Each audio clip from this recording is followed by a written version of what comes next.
શ્રી ગણેશાય નમઃ. ઓમ શ્રી સરસ્વત્યે નમઃ. યા દેવી સર્વભૂતેષુ વિદ્યારૂપેણ સંસ્થિતા નમસ્તસ્યૈ નમસ્તસ્યૈ નમસ્તસ્યૈ નમો નમઃ. નમસ્તસ્યૈ નમો નમઃ. સમસ્ત ગ્રંથોનો સાર એટલે શ્રીમદ ભગવદ્ ગીતા. જીવનના દરેક પ્રશ્નનો જવાબ એટલે શ્રીમદ ભગવદ્ ગીતા. અને જીવનની દરેક મૂંઝવણનો ઉકેલ જેમાં છુપાયેલો છે એટલે શ્રીમદ ભગવદ્ ગીતા. જેના પ્રથમ અધ્યાયનું નામ છે અર્જુન વિષાદ યોગ.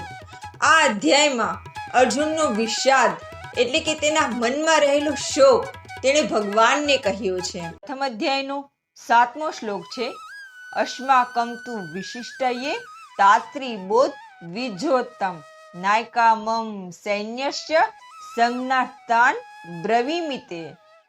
એટલે કે દુર્યોધન કહે છે કે હે ગુરુદેવ, હવે આપણી સેનામાં જે મુખ્ય શૂરવીરો છે તેના નામ હું આપને કહું છું, તે તમે સાંભળો. પ્રથમ અધ્યાયનો 8મો શ્લોક છે ભવાન ભીષ્મ સ્વ કર્ણસ્વ કૃપસ્વ સમિતિ જયઃ અશ્વસ્થામા વિકર્ણસ્વ સોમદત્તિસ્તથૈવ ચ.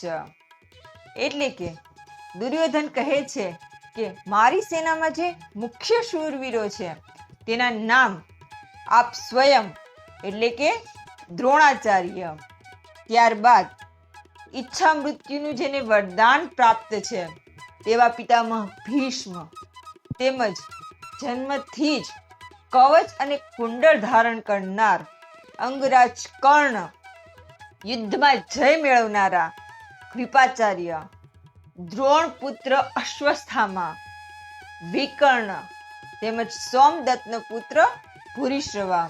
આ બધા જ મારી સેનાના મુખ્ય મહારથીઓ છે. પ્રથમ અધ્યાયનો 9મો શ્લોક છે અન્ય ચ બહવ હશૂરા મદર્થે ત્યક્ત જીવિતાઃ નાના શસ્ત્ર પ્રહરણાઃ સર્વે યુદ્ધ વિશારદાઃ. એટલે કે આ સિવાય પણ મારી સેનામાં અનેક વીરો એવા પણ છે કે જેઓ યુદ્ધ વિદ્યામાં નિપુણ છે અને અનેક પ્રકારના નાના મોટા શસ્ત્રોથી લડી શકે તેમ છે અને મારા માટે પોતાના પ્રાણ પણ આપવા તૈયાર છે. આવા પણ વીરો મારી સેનામાં રહેલા છે. ટૂંકમાં કહીએ તો દુર્યોધન પોતાની સેનામાં રહેલા મુખ્ય શૂરવીરોના નામ અને તેઓની પાસે જે શક્તિઓ રહેલી છે તેનો પરિચય આપે છે.